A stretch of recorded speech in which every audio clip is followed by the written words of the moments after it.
One of my favorite genre of movies is science fiction, and within that genre, one of my favorite areas of science fiction are time travel movies.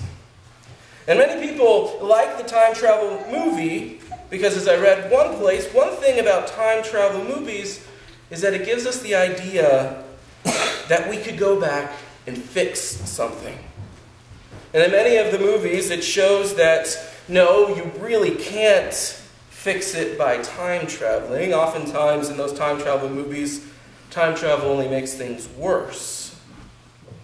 But what we can do in that vein of wanting to get things right is to be able to look to what God's ideal is, to time travel into the Bible and to see what God has set up for us. God, as our Father, provides for us on this Father's Day an ideal for what fatherhood should be about. The first aspect of fatherhood we're going to look at from our week of camp. It is our memory verse from Monday, and our campers who were here Monday would know what that is. But for you, turn with me to Jeremiah chapter 17, verse 7.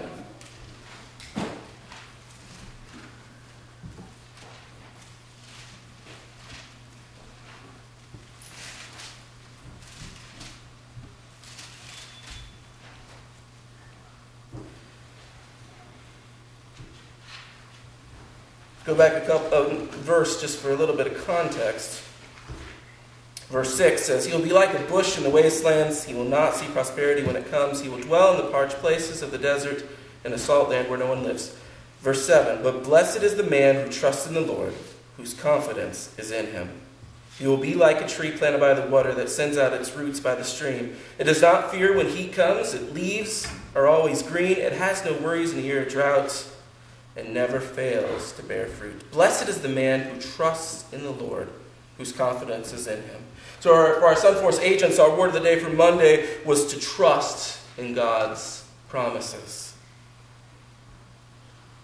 Trust in God's plan. And our ideal of fatherhood is trust. That we are to trust God, and we are to trust our fathers, and as fathers, that we are to be trusted. There's a quote from a movie that I've watched that is very poignant to this. It comes from the movie Fight Club. And in the movie, the main character talks to the other main character, and he says, "Our fathers are an example for God. But our fathers abandoned us. Our fathers hated us. So we say to God, we don't want you. We don't need you." That's the response of those who feel rejected. And we have a generation of those who have grown up without fathers. And we don't want to just apologize for that fact, but we want to proclaim an ideal and something better for the next generation, and to do better in our own lives as fathers and as father figures. That is quite a weight for us, even looking at that negative impact for us parents, both fathers and mothers, that we're examples for God. That when our kids look at us, when they see us, that's where that relationship with God begins, is through us. Through our relationship with God, with our example. That if our child can trust us completely, if I can hold up my child with one hand up in the air, and he's all smiles and giggles, instead of fear and trepidation, that's a step in the right direction. That is a step towards the trust that he needs to have in me, and that he needs to have in God. Because blessed is the man who trusts in the Lord, whose confidence is in him. We are blessed when that occurs. The story of the day on Monday was the story of Miriam watching over Moses. Moses being sent down the river, not knowing what was going to happen. He had survived 3 months of being hidden as a baby. And any of you who have had a 3-month-old, a 2-month-old, and 1-month-old knows that can be extremely challenging. A baby is a hard thing to hide. But they trusted. Moses' father trusted enough to say, yes, you can put my baby in the basket. Moses' mother was confident in the Lord enough to be able to build a little raft with tar on the bottom to make it float down the Nile. And Miriam trusted enough to be able to watch her little brother float down and know that there was nothing she could do. The first step in fatherhood, and the ideal in fatherhood, what we need to aspire for is that trust. And to know for those who are fathers that it is a challenge. It is a risk. Because we are the example for God to our children. We're that first step. Secondly, fatherhood is training. We learn from our fathers.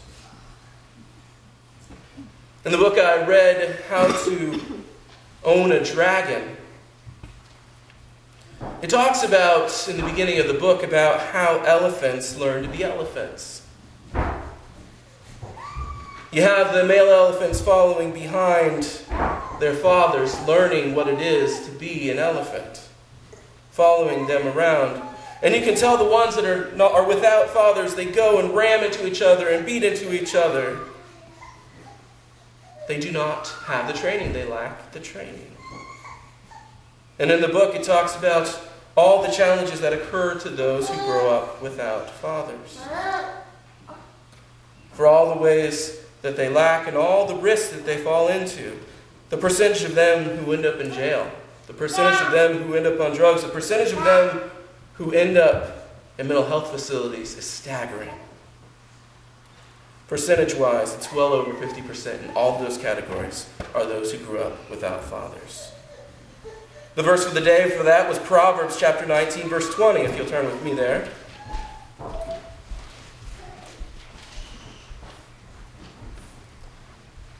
Listen to advice and accept instruction, and in the end, you will be wise. Listen to advice and accept instruction, and in the end, you will be wise. That can be a challenge to many people, that listening to advice and accepting instruction. Because oftentimes we think we know everything. We think we know how everything works. And it takes us back to another modern proverb. A little bit of knowledge is a dangerous thing. So we go in with just a little bit. There was a TV show I had watched a few years ago, 8 Rules. And in that show, the one sister started taking a psychology class. And her sister came into the room and she started trying to diagnose her every second, everything she said to her. And it really frustrated her. Because she said, "You're not a psychiatrist. You've been in this class for 1 day." A little bit of knowledge can be a dangerous thing. But we must listen to advice, to our advisors, to those who know and who have learned, to God in all of His instructions that He gives us, and to those God has set over us, our fathers, and us as fathers, to have that challenge as well.